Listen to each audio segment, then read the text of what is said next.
Nese coa deputada provincial, que está aquí hoxe, que nos acompaña. Pero con eso No seu interior, imos abrilo cara a xente, cara ao mundo, como eu sempre quixen. Estou super feliz de compartilo como derradeiros moradores que somos nós deste castelo.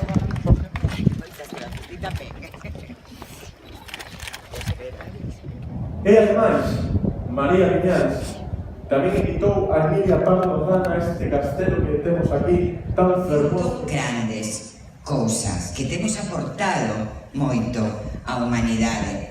Somos un país hospitalares, historias. Aquí estivo Pedro Madruga, o gran cabaleiro, un home que xogou un papel moi importante na historia de Galicia e tamén na historia de España.